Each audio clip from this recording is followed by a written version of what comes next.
Okay, good morning class. Okay, at this point we're looking at the June paper you guys have written. It was a 2-hour paper for 100 marks. We're looking at paper 1 in this video. Okay. Okay, so the first question says, question 1, if y is equal to the square root of 9 minus 3x, determine the value or the values of x for which y will be a non-real number.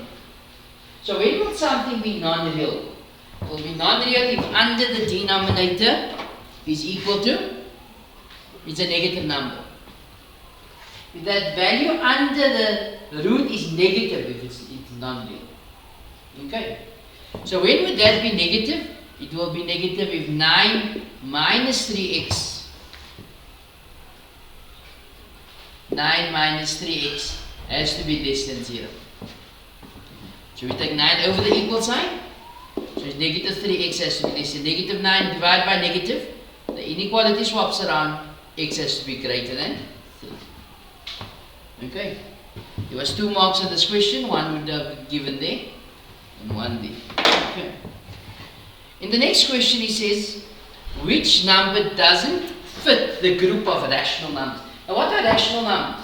Numbers that can be written as fractions, recurring decimals, and terminating decimal numbers. So the square root of 25 is 5, so that's rational. That is a fraction, that's going to give you 9 over 4. This is a recurring 0,5, and 5,0, 5 recurring. That is a recurring number, so that would be 5,050505. That number can be written as a fraction, as I showed you in the first term. 9 pi. Pi is irrational, and a rational times an irrational number is always irrational. So that is irrational. That can be written as a fraction, and that is negative 5. So your answer here is 9 pi. Okay? Let's carry on. Next question. Question 2. We are asked to simplify for 5 marks. So again, we say on the calculator 12 equals shift. And you'll see this button here. You will see factorize. So 12 can be written as 2 squared times 3 raised to the x plus 1 times. 9 can be written as, you do the same thing, 3 squared raised to the x minus 2. The next one is 3 to the x. And this is all over 18 can be written as 2 times 3 squared raised to the 2x minus 1. Again, if you don't know that, you can put it on your calculator as I just showed you there now.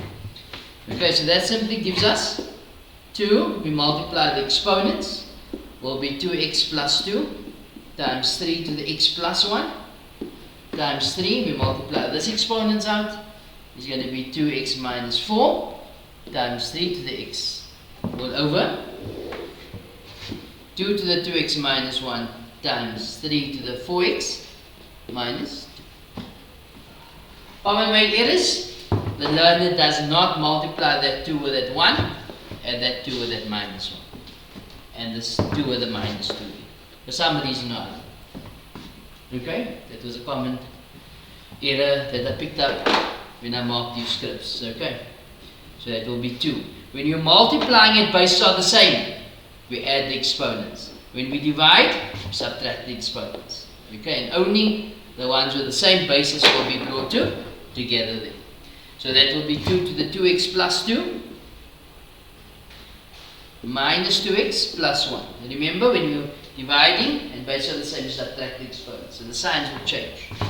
Times 3 to the x plus 1 plus 2x minus 4 minus 4x plus 2. That gives us 2, that cancels. 2 cubed times. Yes? For this x here. So it's plus x. And just realize that it will cancel out. So it will be 1 minus 3 is negative 1 minus 4 is negative 3 plus 2 is negative 1. You all agree with that? Is that correct? So 2 cubed. 2 cubed is 8 over 3. Okay? Any problems there, people? Misunderstanding. Eh? You wasn't let me know what was the misunderstanding or whatever you still can't figure out if you got it wrong in the exam. Okay. Let's look at the next question. It says solve for x. Okay. So people, anything to the power 0 is 1, not so. So I got x plus 3 raised to the x minus 5 is equal to x plus 3 raised to the power 0. As we said, anything to the power 0 is 1. So therefore, x minus 5 is equal to 0 when bases of the same exponents are equal. So x equal to 5. Alright. Let's look at the next question. In 2.2. 9 can be written as 3 squared. So it's 1 over 3 squared raised to the exponent x plus 1 is equal to 27, which is 3 cubed, raised to the 2x minus 1. We multiply the exponents. So that's going to give you 1 over 3 to the 2x plus 2 equals 3. 2x times 3 is going to give you 6x minus 3. Are the bases the same? No. So this must first be brought up. Okay, or that can be brought down. So it will be 3 to the negative 2x minus 2 is equal to 3 to the 6x minus 3. When bases are the same, exponents are equal. So therefore negative 2x minus 2 is equal to 6x minus 3. Bring that over the equal sign. So negative 2x minus 6x is negative 8x. Negative 3 plus 2 is negative 1. Divide by negative 8 both sides. So x is 1 over 8. Okay, any issues there? No?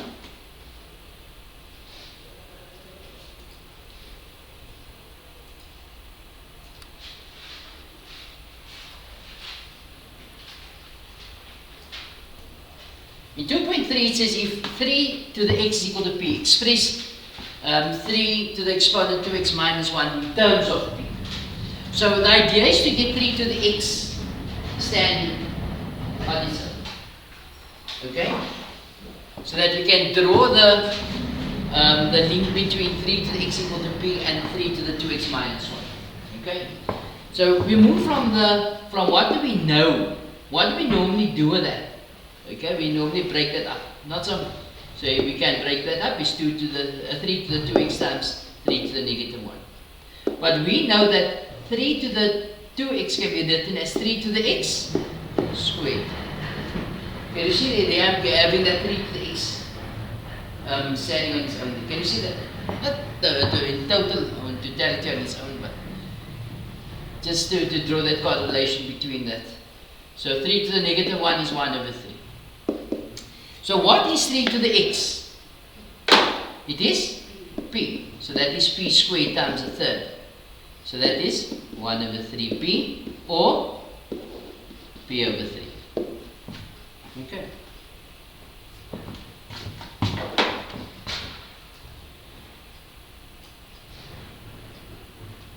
The next one is 3.1. Point 1, it says factorize the following expression fully. So it's 4 terms. So we're going to do factorization by grouping. Not so. So we group this here, these here, and those there as well. So what is common in the first 2 terms? 3q. What are we left with? 4r plus 5s. Plus, what's common here? 2p. I'm left with 4r plus 5s. So what's now common? 4r plus 5s. I'm then left with 3q plus 2p. Okay, nothing else can happen there.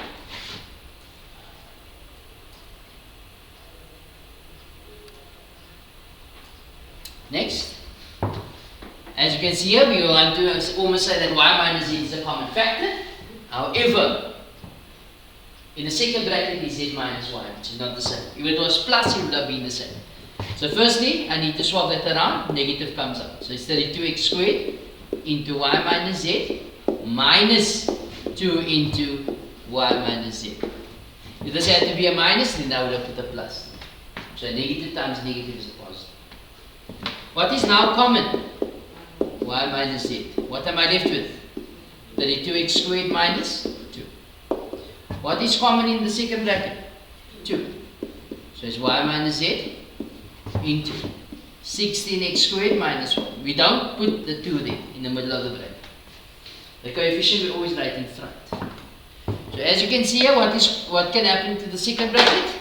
Difference of 2 squares. So it's 2y minus z into 4x plus 1, 4x minus 1. Okay?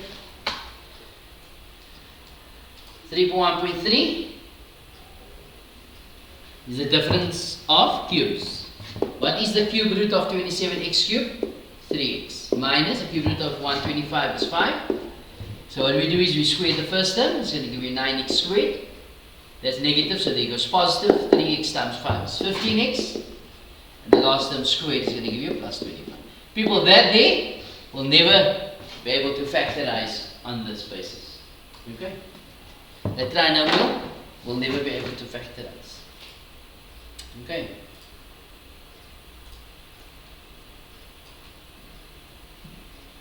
The next question.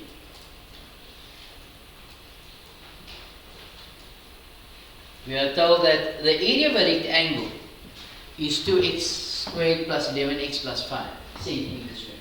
People, how do you calculate the area of a rectangle? Length times width. So this is a trinomial. So the trinomial can factorize into 2 binomial. Not so. So it says find the length and the breadth of the rectangle in terms of widths. So we said area is equal to length times breadth. So what is the area? 2x squared plus 11x plus 5. It's equal, what's the area? Length times breadth is now, of course, no? So we factorize this trinomial, so length times breadth is equal to, so it takes you to the product line. So it's going to be 2 and 1, 1 and 5. So that's going to give us 10 and 1 is 11. No, not so? Do we add or subtract the products? We add it. So that is our factors. If it didn't work, what would I have done? Swap it around. One of the sets. So it's 2 and a 1 in a bracket. And a 1 in a 5. So there's an x and an x. Both sides are the same. Both is going to be plus. So what is the length and what is the breadth? Your length is going to be 2x plus 1. Whilst your breadth is going to be x plus 1. Or vice versa. It doesn't matter. Okay?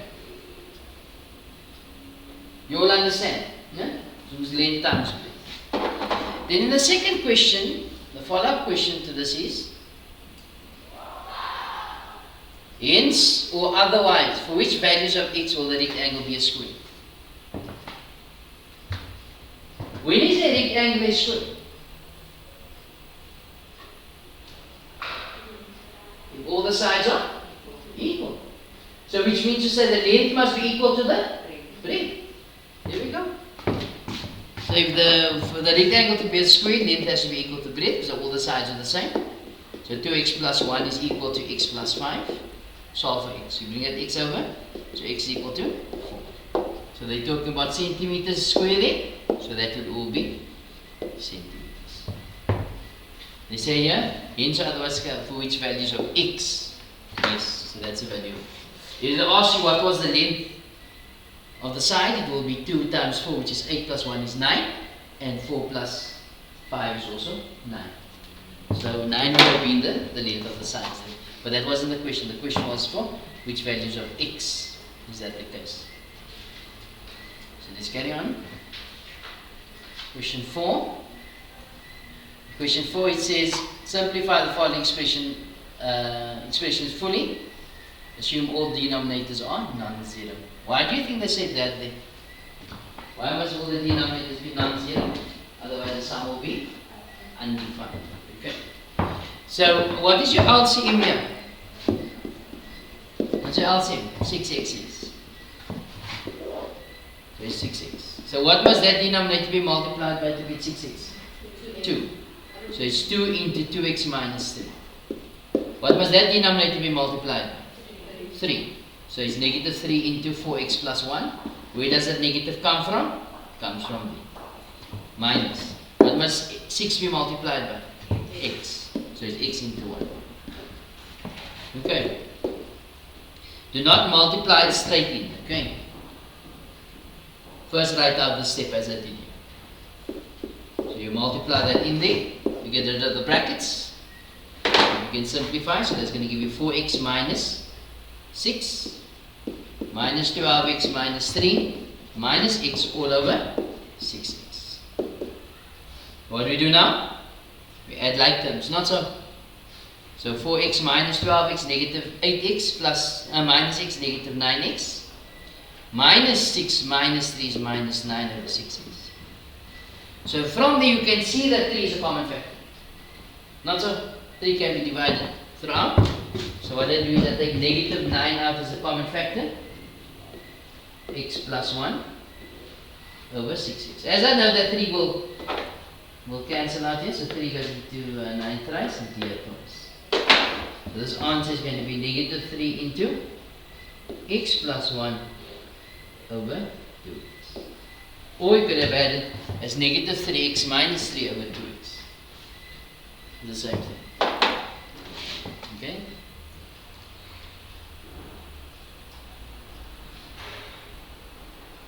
Next one, 4.2. Okay, we can write each one of its own, or we can factorize the x. So x minus 1 over x. The x's cancel, give you x minus 1. Okay, so that is that then. It's fairly simple. 4.3. Then change your division to multiplication. Common factor of x there. Sorry, y. So it's y into x minus y. Difference of two squares, x plus y, x minus y. Double and times. I'm going to factorize this denominator. X is a common factor. So x plus y over. Okay. As you can see, the numerator, denominator all has one term, so we can cancel them out. The x, that y is also cancelled. So the answer is x over 1, which is? Any issues there? No? Let me know when I'm going wrong. No? Question 5, equations. It says solve for x in each of the following equations. What do I do first is I divide by 2 both sides. So x cubed is equal to 2 goes into 128, 64 times. Not so. So how do I get rid of the cube? Cube root both sides. So x is equal to 4. Okay.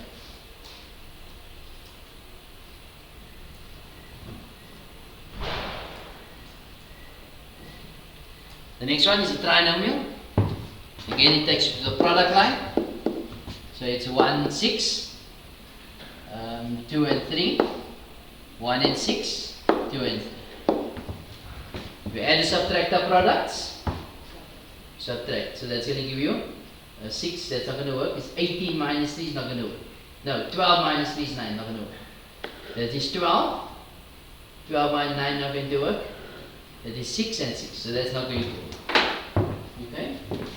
So what do I do is I swap one of the factors, set of factors around. Let me go with this one. So 6 and 1, 3 and 2. 6 times 6 is 36, too big. That's 18, too big. That's 18 minus 2 now. 3 times 3 is 9. 9. 2 times 2 is 4. 9 minus 4 is 5. So in the bracket goes a 2 and a 3. Sorry, a 3 and a 3 and a 2. And a 2 and a 3, which is that coming from that factor. What about our signs? 1 plus 1 minus. The bigger product must be plus. So that is going to give you 4, so that's the minus and this is plus. Okay. So what do we do from there? We now say that 3x minus 2 is equal to 0. Take 2 over the equal sign. So it's 3x is equal to 2 divided by 3. X is 2/3. Or, on the other hand, we have 2x plus 3 is equal to 0. So 2x is equal to minus 3. So x is equal to negative 3 over 2. Okay. At this point, you must be able to do that thing. 5.2.1, your inequality. Again, it's treated as an equation. X is one side, numbers are the other side. So you solve for x, it's going to be 2x minus 4x. So greater or equal to negative 10 plus 0. So it's going to give you negative 2x must be greater or equal to negative 3. So here, to get x on its own, I'm going to divide both sides by negative 2. That cancels. Remember, when you divide it by negative, the inequality swaps around, becomes 3 over 2. Okay. Next question. The next question we are asked, hence represent your solution on the number line. So on your number line, your x number line, there goes 3 over 2. Does it have an open or closed circle at x? Closed circle. Why? Because it's included. So the inequality reads x must be less than 3 over 2. Okay. Next question, 5.3. In 5.3 it says make f the subject of the formula. Okay. So what do I do first? Get rid of the fraction. So I multiply throughout by 2. So it's 2d equals, the half cancel the 2, the root of 10 minus f squared. Now what we need to do is get rid of the square root. How do I get rid of the square root? By squaring both sides. Okay? That square root cancels the square, so it's 10 minus f squared is equal to 4d squared. Okay, now we're going to get f squared on its own. So I take f squared over and I bring 4d squared over. Become f squared is equal to 10 minus 4d squared. How do I get f on its own? Square root. If I introduce square root, what must I not forget? Plus minus. So f is equal to plus minus the square root of 10 minus 4d squared. Okay.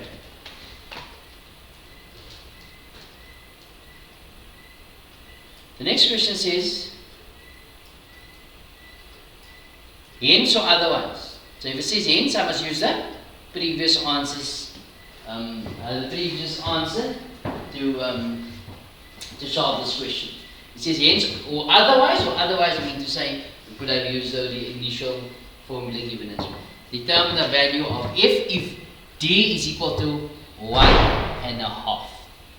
So if we'll determine f, so f is equal to plus minus the square root of 10 minus 4 times 1.5 squared. So what we do is we punch it in the calculator. Okay?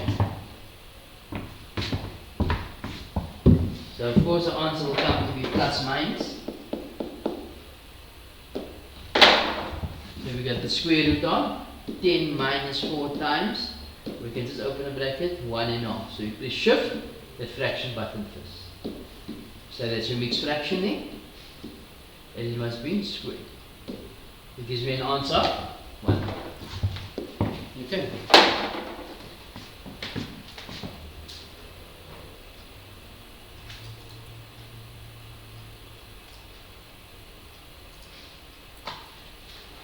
.4.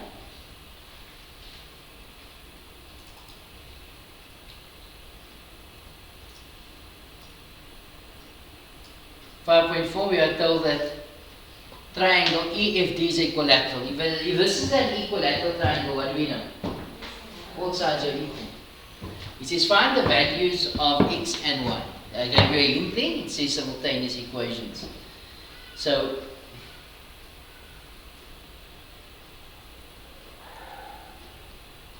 if all the sides are equal, and we showed you all the sides are equal, you should have then concluded that 6y minus 4 is equal to 5x minus 2y, and that's equal to 3x plus 2. All of that is going to be. But we don't normally work with an equation like that, so what I do is I group those. So what I do is I make y the subject of the formula. So I take 2 negative 2y over. Becomes 6y plus 2y is 8y is equal to 5x plus 1. Okay, so that's equation 1. Alright. And then, on the other hand, I do that. So those two equal to each other. So I'm going to make x the subject of the formula. Okay, or I could have made y, it doesn't matter. But I see x would be a bit easier. If I make x the subject of the formula, is 5x minus 3x will give you 2x equals 2y plus 2. Okay, so I'm going to go and simplify it first, divided by 2. So x is equal to y plus 1. And this is equation 2. Can you see that, people? So now I got 2 equations. And now I do my simultaneous equation. I'm going to substitute equation 2 into equation 1. So if I see x now, I put a y plus 1. So it's 8y is equal to 5 into y plus 1 plus 4. Multiply it in, I get 8y equals 5y plus 5 plus 4. We get over the equal sign. 8y minus 5y is 3y. 4 plus 5 is 9. So y is equal to 3. So what do I do with that? Substitute that back into equation 2. So now I'm going to read x is equal to 3 plus 1, which is 4. Let's check if that's correct. I don't feel that.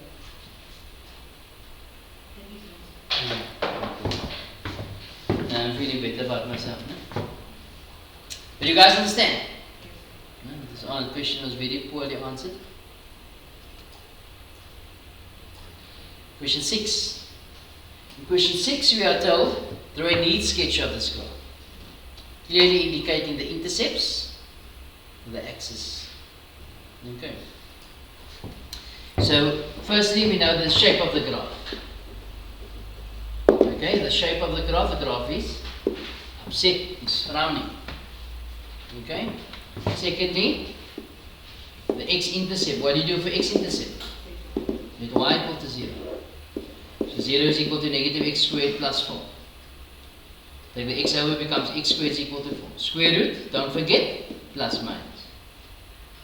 Thirdly, y-intercept. What do you do for y-intercept? Let x equal to 0. So f of 0 equals 4. So that's negative 0 squared plus 4 is 4. So if we draw this graph,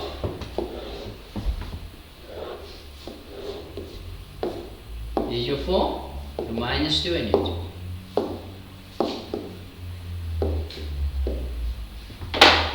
Okay.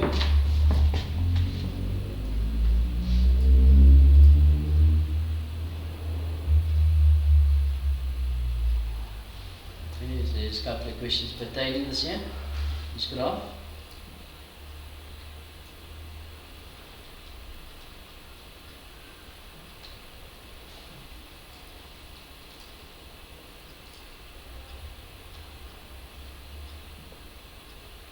So 6.2 says, write down the equation of the axis of symmetry of F.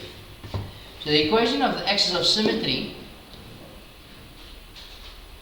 there's not a very good representation here. That's basically the case, okay. So the axis of symmetry is basically your y-intercept, not only the y-axis.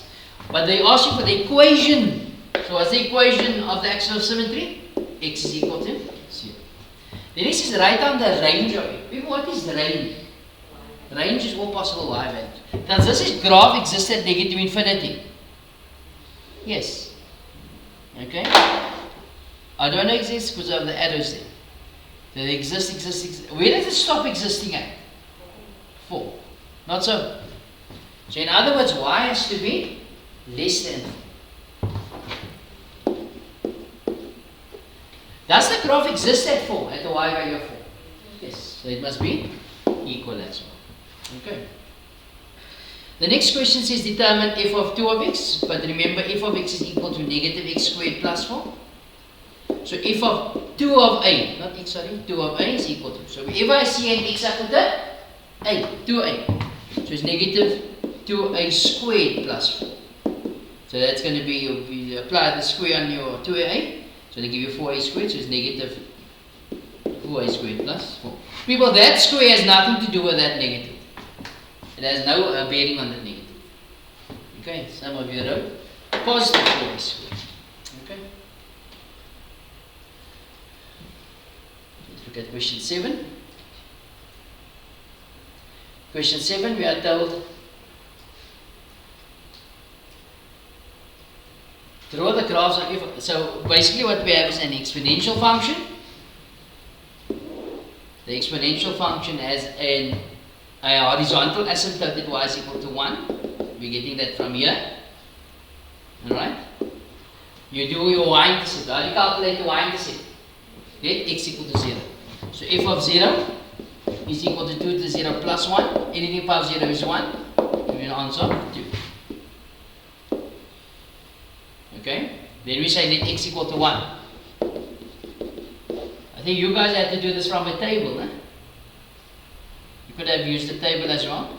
So f of 1 is equal to 2 to 1 plus 1, which is 3. So this point is 1 and 3. X is 1, y is 3. Okay. So the graph is going to come through here close but never touches. Now, I know some of you worked out the x-intercept and you couldn't make sense of what's happening there. So if you work out x-intercept, what do you do for x-intercept? Get y equal to 0. So you got 0 is equal to 2 to x plus 1. So 2 to x equal to negative 1. You have taken that away.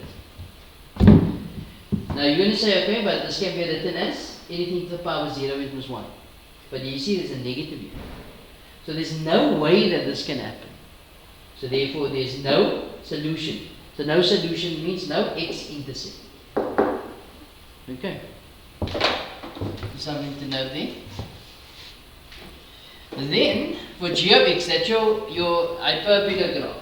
As we know that your k value is positive there. So it's going to lie in quadrant 1 and 3. We know it has a horizontal asymptote at y is equal to 0, which is this line here. So that's your horizontal asymptote, your x-axis. And it has a vertical asymptote. X cannot be equal to 0, which is this asymptote going through here. Alright. And we have drawn these graphs, people. Okay, so we have you have a horizontal and a vertical asymptote. So what do I do? I say to generate another point, let x equal to 1. So g of 1 is equal to 3 over 1, which is 3. So this point is 1 and 3. It's going to go through here. This asymptote y is equal to 1 has nothing to do with this graph, this hyperbola graph. So the graph will cut that asymptote. There's the one graph. And there's the other. Okay. So this is the graph of G. And this is the graph of F. Okay. Next question. Let's see.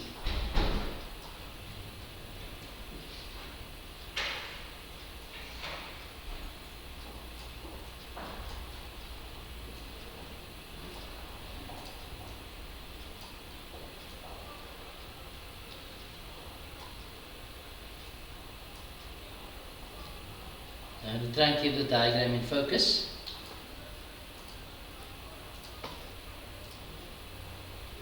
Right, first question. Use your graph to solve x if. Use your graph if to solve for x if f of x equal to g of x. So what does that mean to say? The two graphs are equal to each other, or they cross each other. Okay, so for which value of x is that the case? X is equal to 1. The answer there is x is equal to 1. Then it says, remember now that is 1. Where's f of x greater than g of x? So looking from on top, you put the eyelashes. Looking from on top. Which graph is on top here? The f is on top. So the f is greater. Can you see that, people? You bring this over. Where's g on top? Can you see G is on top between 0 and 1? Can you see that, people? G is on top here. This part of the graph. Can you see G is on top? And then what do you see on the side of 1? F is again on top. Does it make sense? The question again, where is f of x greater than g of x? F of x is greater than g of x. Then that's the case between 0 and 1. X is greater than 0, but less than 1.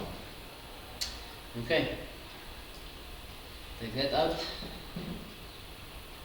And the others in.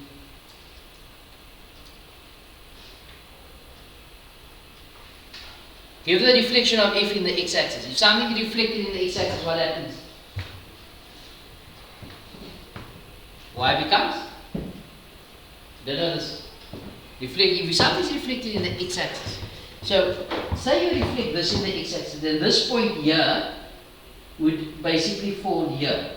Can you see that? Which is 1 and minus 3. Which means to say, if I fold this close in this axis here, in this x-axis, what's going to happen? If that is 3, this distance will also be 3. Not so. So the x will remain 1, whilst that becomes minus 3 because that's in the negative. So what do you notice?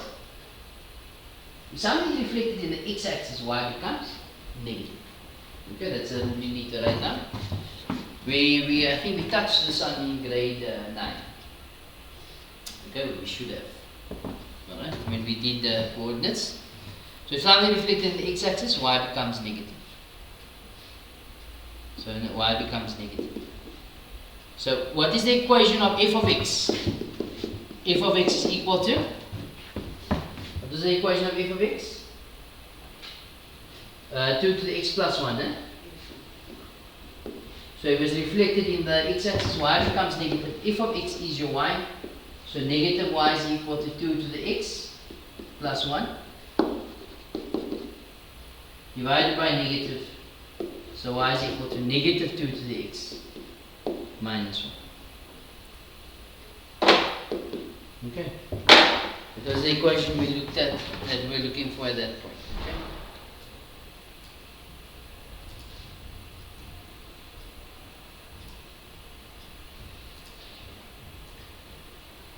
And just remember, if something reflected in the y-axis, x becomes negative.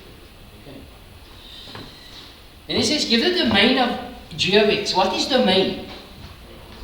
Domain is all possible x values. So g of x is your hyperbola graph. Does this graph exist? Does g exist at negative infinity? Yes. On your x. Positive infinity on x? Yes. So if that is the case, we now say x is an element or real numbers. However, does the graph exist at 0? No. So x is just not equal to 0. Then it says solve for a, if f of a, so f of 2, so remember f of x is going to be 2x plus 1. G of x is going to give you 3 over x. The question says solve for a, f of 2 plus g of a plus 1 is equal to 3. So f of 2 is wherever I see an x up with the 2. So it's 2 squared plus 1. So here goes. 2 squared plus 1 plus g of a plus 1. Wherever I see an x, I put a plus 1. So it's 3 over a plus 1. 3 over a plus 1. And this is equal to 3. And then from these it's a matter of solving the equation. This gives us 5. Take it over becomes negative 2. So 3 over a plus 1 is equal to negative 2. Cross multiply. So 3 is equal to negative 2a minus 2. So negative 2a equals 5. Divided by negative 2 both sides. So a is equal to negative 5. Is that correct? We've got 5 minutes left before the bell rings.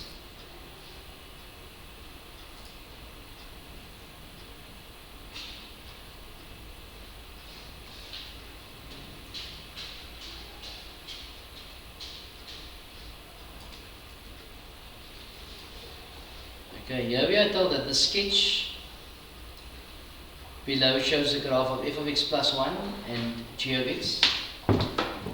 F of x equals x plus 2 and g of x is equal to x squared minus 1.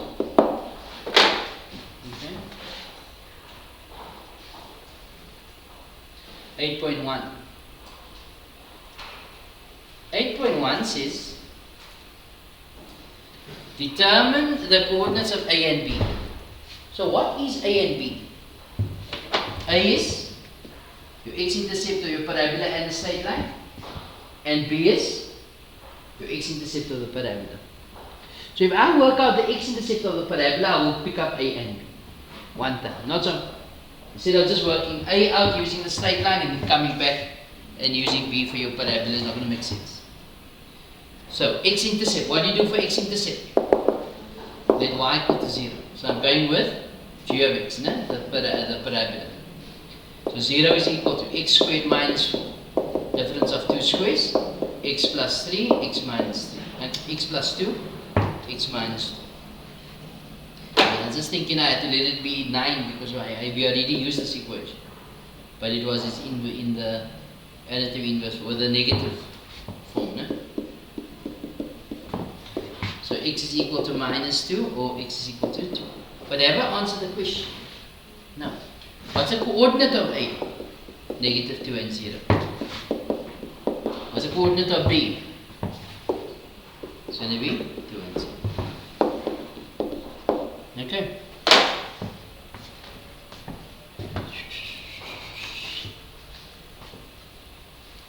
Right, next.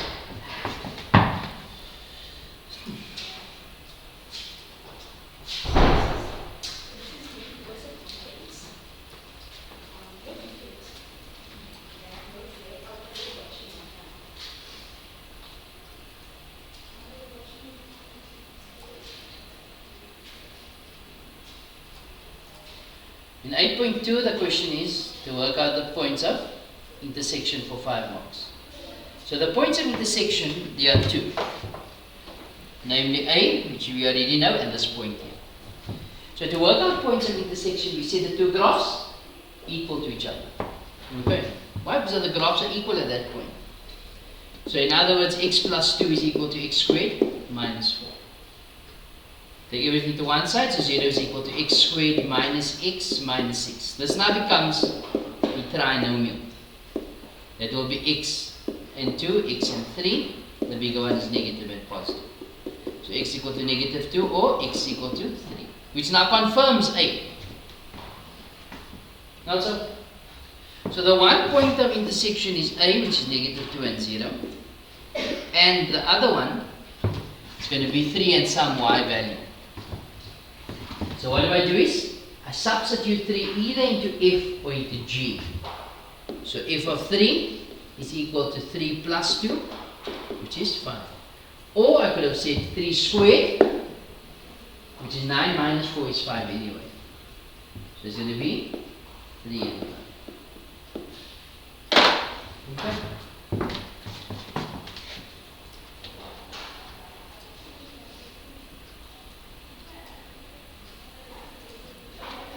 So let's put this 5 here, so that I can take this off. Okay.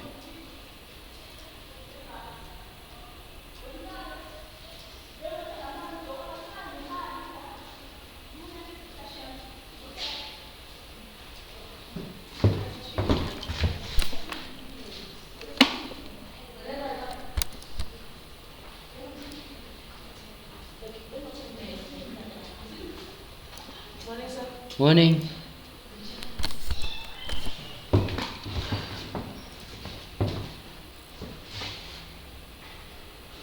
Okay.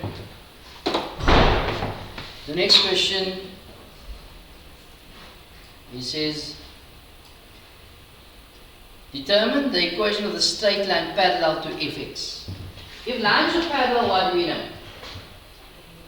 Radians are equal. So, if lines are parallel, so what is the gradient of f of x? What's the gradient of f of x?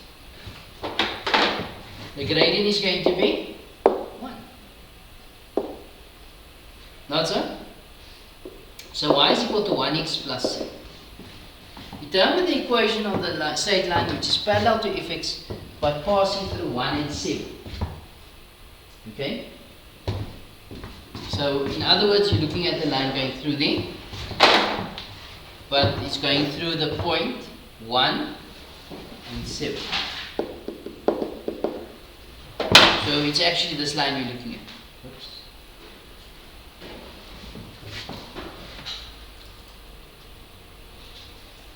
You see, it's going to be that line there. You guys understand?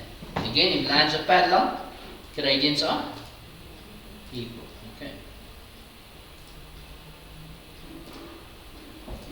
So to calculate C, I must substitute the point that's lying on this graph, which is 1 and 7. So 7 is equal to 1 times 1 plus C. So C works out to be 6. So y is equal to x plus 6. Okay.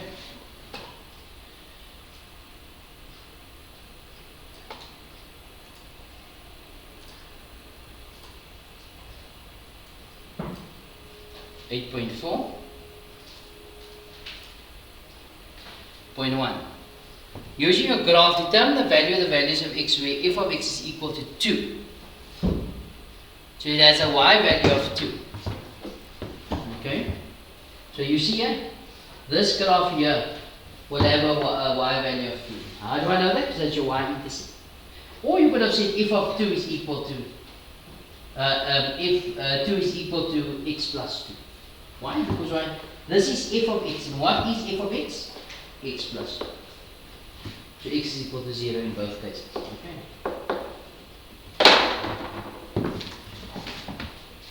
That is that. Next one. It feels like we're running out of time here. F of x is greater than or equal to g of x. So again, the f graph must be on top of the g of x graph. So here the f of x is below. Can you see it? However, f of x is above from there to there. Can you see the f of x is greater than or equal to the g of x graph. So it's from which point? From negative 2 till 3. The answer to this is x is greater than negative 2 but less than 3, and is equal at negative 2 and equal at 3 as well. Okay? The last question, the bonus question. We are told that 42 over 100 over 11 can be written as that. Okay. So in other words, this is actually equal to 42 over 11. You see that? So 11 goes into 42 how many times? 3 times. Not so?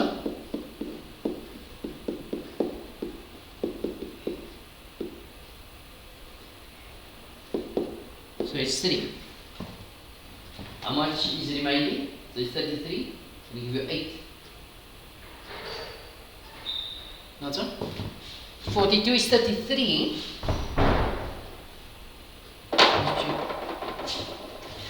42 out of 11. It's 3 and 9 over 8. And 9 over 11. So in other words, 3 and 9 over 11 is the same as saying 3 plus 9 over 11. Not so? Which now means to say that if I can drop this 3's both sides. There's no, this is the case then. That 1 over x plus 1 over y plus 1 over z is equal to 9 over 11. So what I'm going to do is I'm going to take this reciprocal here, this reciprocal function, both sides.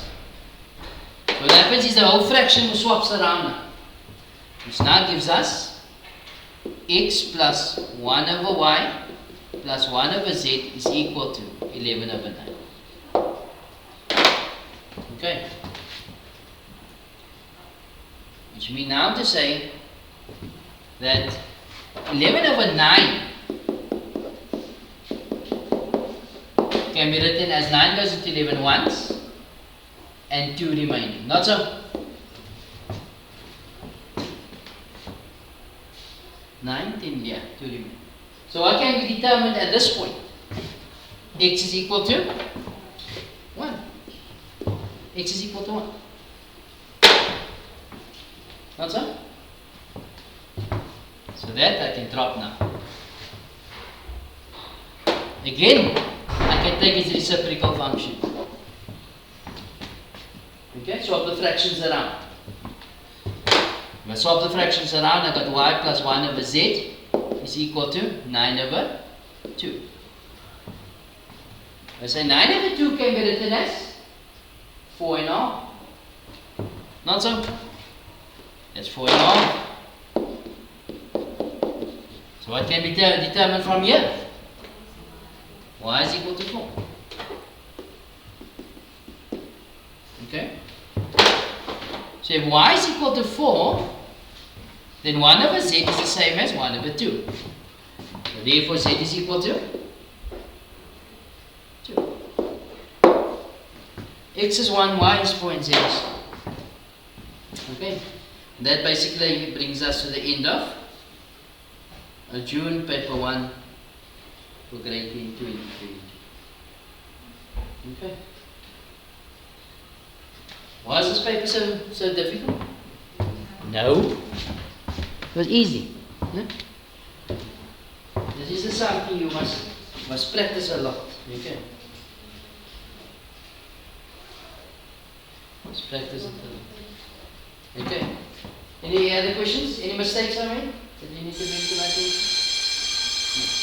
So for tomorrow's lesson we will go through paper 2. Okay. People enjoy the rest of your day. Good morning class. Please collect the files again.